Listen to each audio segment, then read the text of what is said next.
Terapeutas, qual tem sido sua sessão mais intensa? Trabalhei em crise infantil e adolescente antes de meu trabalho atual. Eu podia contar muitas histórias, mas a que ainda se mantém comigo é esta. Se você não está familiarizado com unidades de crise no hospital, eles têm CCTV para que os guardas de segurança possam vigiar vários pacientes simultaneamente para monitorar o comportamento em busca de segurança. Estou trabalhando em um caso de crise de um homem de 12 anos. Após alguns anos no mesmo hospital, a criança tinha sido agressiva com o pessoal, quebrou o nariz de um trabalhador em crise. Então ele foi colocado em contenções de 4 pontos. Nem me faça começar com essa violação dos direitos humanos. Um dos guardas vem até mim e diz: acho que você precisa ver isso. Ele puxa uma gravação na tela e há um vídeo da mãe colocando a mão na calça da criança, gesticulando a mão dentro das calças dele, depois puxando a mão para fora depois de algumas pinceladas. E então, alguns minutos depois, a mesma coisa. Eu chamo o CPS, eles descem, assistem aos vídeos. Chamo seu terapeuta de saúde mental de longo prazo e digo: desculpe dizer-lhe isto, mas vimos, mãe, molestando criança em vídeo. O terapeuta grita: eu sabia que ele estava molestando ali. Nós chamamos o pai, que não tem estado muito na vida da criança. Ele diz que foi perseguido pela mãe por muitas razões, mas uma delas foi que ele foi assustado por coisas que a mãe diria e faria. Por exemplo, a mãe supostamente lhe disse que se sentia atraída por meninos de aspecto feminino e cabelos compridos, o que resumia a criança. A mãe é questionada sobre os incidentes e diz que não estava molestando a criança. Diz que a criança tem um tique e precisa que seus tomates se movam às vezes para parar o tique e ele próprio não conseguiu o carrapato por estar preso. Então ela apenas o fez por ele 2 vezes. O CPS descobriu que uma desculpa aceitável e decidiu que o caso era infundado. Não sei o que foi pior, assistir aos vídeos ou ouvir que o CPS assistiu aos mesmos vídeos que eu e disse sim, tudo bem. Não um terapeuta, mas uma assistente social que trabalha com crianças traumatizadas. Temos esta menina menor de idade que foi criada por uma mãe que sofria da síndrome de Munchausen por Prostes, o que significa essencialmente que a mãe finge que seu filho está doente para chamar a atenção e a piedade das pessoas. Isto vai ao ponto de envenenar seu próprio filho ou mesmo mutilá-lo para ter um motivo para procurar médicos. A mãe em questão foi incrivelmente abusiva mesmo quando sua filha lhe foi tirada. Por alguma razão, os funcionários nunca lhe tiraram a custódia dos filhos, o que facilitou a influência sobre a vida de suas filhas. Ela usou especificamente para dizer à sua filha que a amava e que sempre estará lá para ela. Mas sempre que as coisas realmente aconteciam e ela precisava estar lá, ela não estava. Um dia sua filha engravidou, mas a criança morreu em poucos dias. Então o aborto precisava ser feito o mais rápido possível para evitar o envenenamento da gravidez. Tudo o que ela precisava fazer era conceder permissão por e-mail. Mas embora eu chamasse várias vezes e ela me garantisse que a enviaria, ela simplesmente nunca chegou. Sua filha foi forçada a ter seu filho morto por nascer em seu útero por 3 dias pela única razão de que sua mãe simplesmente não fez nada. Finalmente chegamos ao CPS e conseguimos permissão através deles. Mas sua filha ficou profundamente traumatizada com isso e nunca se recuperou. Vê-la assim foi o meu primeiro momento preciso de 1 minuto. Não sou terapeuta, mas já fui assistente social escolar. Tivemos 2 alunos que foram assassinados por seu pai. No dia seguinte, uma estudante me disse que sabia que estavam sendo abusados, mas não disse a uma única pessoa. Então ela se avariou no meu escritório e se culpou por eles terem sido assassinados porque não disse a ninguém que eles lhe disseram que estavam sendo abusados. No dia seguinte, essa estudante teve uma tentativa de suicídio. Na semana seguinte, as escolas fecharam por causa de Covid. Tentei acompanhar com seu controle remoto e me apresentei, mas 1 mês após o fechamento das escolas, perdi o contato com essa estudante. Ainda penso nela todos os dias e espero que ela esteja indo bem. Eu diria que meu momento terapeuta foi quando uma criança de 10 anos me descreveu em detalhes vívidos como o namorado de sua mãe o trancou em um canil e esfaqueou brutalmente sua mãe até a morte, bem na sua frente. Levou seu corpo para a floresta e ameaçou matá-lo se ele contasse a alguém. Eu ainda vejo este cliente e trabalho para ajudá-lo a trabalhar através do processamento do luto e da emoção, assim como construir habilidades de lidar com a situação. Ela ainda é super jovem, mas eu me preocupo que ele vai adquirir algumas habilidades pouco saudáveis para lidar com este trauma. primeiro estágio no meu caminho para conselheiro, eu estava trabalhando na casa funerária sob o conselheiro de luto lá. Luto e trauma é meu foco. Fomos ensinados a ser fortes e a dar apoio a essas lágrimas, claro. E se precisássemos chorar, ir atrás ou para o banheiro. Escolhi uma senhora idosa para ver seu marido antes do serviço. Ajudei a sentá-la na cadeira em frente ao caixão e estava de pé atrás dela quando ela se levantou e deitou no caixão, gritando seus olhos declarando o quanto ela o amava. Sentia falta dele implorando para que ele não a deixasse. Voltasse. Isso me destruiu totalmente. Eu imediatamente comecei a chorar atrás dela. Ela se levantou e eu a sujei para ajudá-la a voltar para o salão para começar a cumprimentar o convidado. Pensei que tinha feito um bom trabalho de coleta, mas meu mentor olhou para mim e disse suavemente: vá para a sala dos fundos. O que eu fiz? Perdi-a completamente por alguns minutos. Limpei e voltei para ajudar com o serviço. Eu definitivamente precisava daquele minuto. Quando eu era um profissional de saúde mental em uma grande prisão da cidade durante anos, tive alguns momentos em que precisei fazer uma pausa prolongada no banheiro para me compor. As pausas não eram permitidas fora do almoço. Uma pessoa admitiu ter molestado seus filhos muito pequenos e me disse que achava que era o que eles queriam.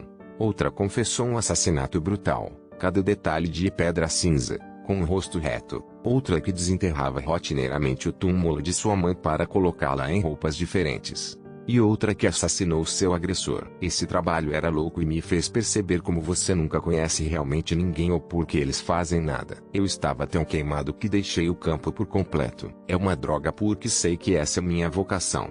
Mas agora estou velho demais para voltar para a escola para um mestrado. Eu tinha um paciente que era psicótico e acreditava que seu ex-cônjuge havia molestado seu filho. Esta pessoa entrou em detalhes gráficos de examinar o reto da criança em busca de sinais de abuso. Apesar de minhas tentativas de fazê-los parar, tive que ir até a porta do meu consultório e dizer a eles que tinham que sair ou eu ia chamar a segurança. Para que conste, também nunca lhes perguntei sobre isso.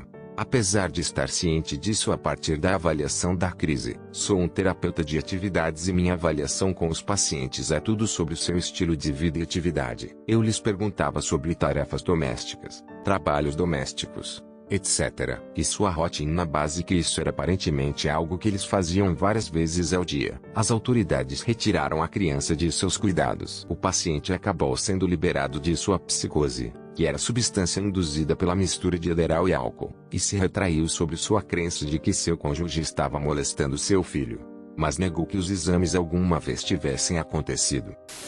Sou terapeuta em treinamento, no meu último ano de graduação para aconselhamento, para ver clientes, mas meu trabalho antes da escola era trabalhar em linhas de crise, incluindo a linha de crise do veterano. Uma noite recebi um telefonema de um sujeito mais velho que queria processar verbalmente o trauma, o que geralmente é um não.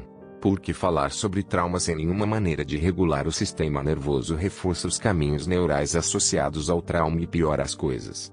Mas este homem não conseguiu convencer a discutir os estressores da vida atual. Ele se meteu em um flashback do tempo passado como prisioneiro de guerra no Vietnã e me descreveu em detalhes gráficos os horrores que suportou, como o que era comer baratas e outros insetos para evitar morrer de fome e as torturas que sofreu. Também passou por seus ferimentos morais de matar soldados e uma criança acidentalmente. Ele continuou dizendo que há algum tempo atrás sua esposa e filho adulto morreram juntos em um acidente e ele acreditava que era seu castigo pelo que ele fez na guerra. Isto se prolongou por 1 hora. Eu ofereci todo o apoio possível e tentei trabalhar com ele para fazer qualquer tipo de autossalvamento. Mas ele simplesmente continuou a alternar entre o processamento da vergonha/culpa e o processamento do trauma. Não consegui obter seu nome. Então não consegui conectá-lo ao contato Volt Ampere para consultas urgentes de saúde mental. E ela não era ativamente suicida. Então não havia mais nada que eu pudesse fazer. O desespero e a resignação em sua voz eram assombrosos. Definitivamente desligou depois daquela ligação e foi direto para o banheiro e soluçou. Eu precisava de ir. Muitos minutos. Facilmente o pior e mais brutal telefonema que já recebi. Sou especialista em trabalhar com socorristas e profissionais médicos, enfermeiros, médicos, etc. Os casos de morte de crianças são sempre difíceis para mim. Sou especialista em manter uma boa cara de poker durante essas sessões. Mas dá-me se não houver dias em que fui para casa e apenas segurei meus filhos e chorei com gratidão por não terem sido eles. Os socorristas experimentam um trauma tão grande.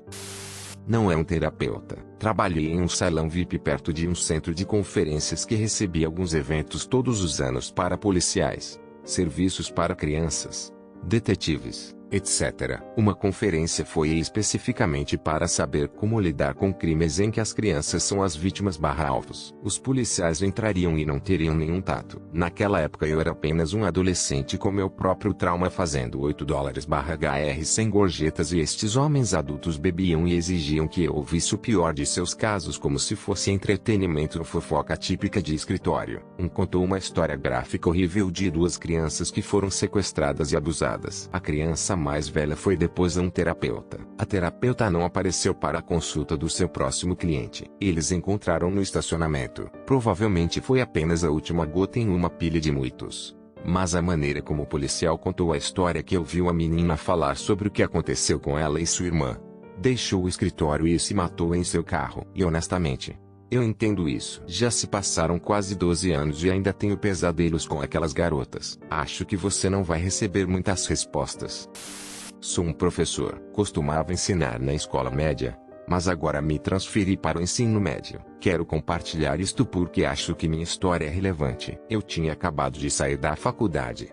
Eu mesmo mal tinha idade adulta. Mas fui designado como professor da sala de aula para esta turma de 13 a 14 anos. Eu tinha um aluno que sempre se desculpava para ir ao banheiro e depois se automutilar. Então nós colegas professores montamos este esquema de monitoramento onde, se estivermos em pausa, apenas supervisionamos o corredor e verificamos se há alguém no banheiro que ficou lá por um tempo suspeitosamente longo. A escola tinha um orientador, mas o trabalho do professor da sala de aula é ser o frontliner, por assim dizer, para que eu seja o único a aconselhar a criança e tentar fazê-la se acalmar, processar suas emoções, etc. Eu não tinha nenhuma grama de treinamento para isso. Eu só tinha que puxar para dentro para ter força mental e compaixão para poder ajudar a criança. Cada vez depois de um incidente, eu me desmanchava porque sentia que tudo era injusto, para mim, porque eu não pedia para ser terapeuta na época. E para a criança porque eles tinham que ser aconselhados por um professor novato que só queria ensinar um pouco de física. Acho que não fui o mesmo desde então. Fiquei muito cansado de minha profissão. Ainda sou professor. Ainda adoro trabalhar com crianças e adolescentes. Mas tive que aprender a endurecer meu coração e perceber que não posso ajudar a todos porque não é minha posição para fazê-lo. Eu odiava esse pensamento e ainda odeio minha impotência. A criança da minha história acabou me contatando alguns anos depois e me disse que se eu não estivesse lá para ouvir, eles poderiam ter acabado com a vida deles então. Isso me fez sentir como se tivesse feito algo certo. Mas eu não gostaria de passar por isso nunca mais.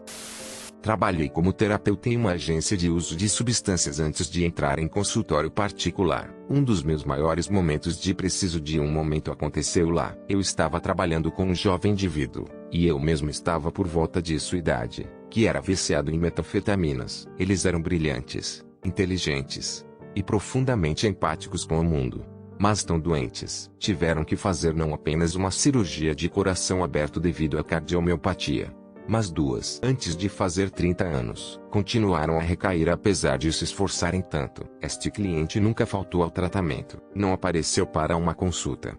Então eu liguei. Não atendi. Eles ligaram de volta e pediram para falar comigo. Nunca vou esquecer a voz quando respondi. Eles estavam tão quebrados. Eles tinham acabado de recair antes de ligar e injetar metanfetamina em sua linha PIC que estava tratando de outra infecção cardíaca. Eles estavam tão assustados e desapontados. Lembro-me de pensar que o vício deles ia matá-los e isso pesava tanto sobre mim. Nunca vou esquecer este cliente. Depois daquele telefonema, eu fiquei ali sentado, consciente de que meu cliente provavelmente morreria por causa disso e que eles tinham minha idade. O vício pode transformar as pessoas em pessoas fora de caráter, mas elas eram tão doces e amáveis. Daria a você a camisa de suas costas. Eu realmente acredito que eles eram amáveis demais para este mundo duro. Mas, isso foi há algum tempo. O cliente foi a um nível mais alto de cuidado e eu descobri mais de um ano depois que eles estavam sóbrios e estavam indo bem e havia mudado de estado. Lembro-me de chorar quando descobri que eles conseguiram tudo isso depois.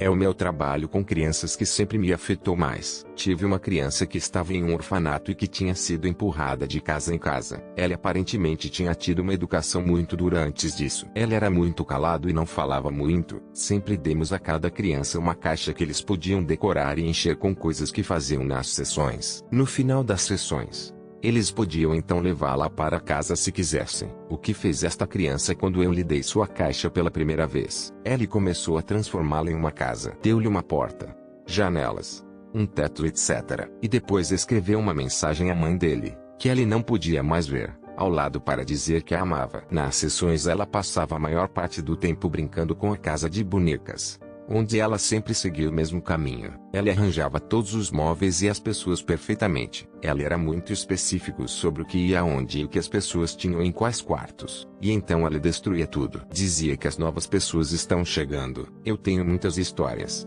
mas lembrar de sua dor e seu simples desejo de um lar sempre me parte o coração.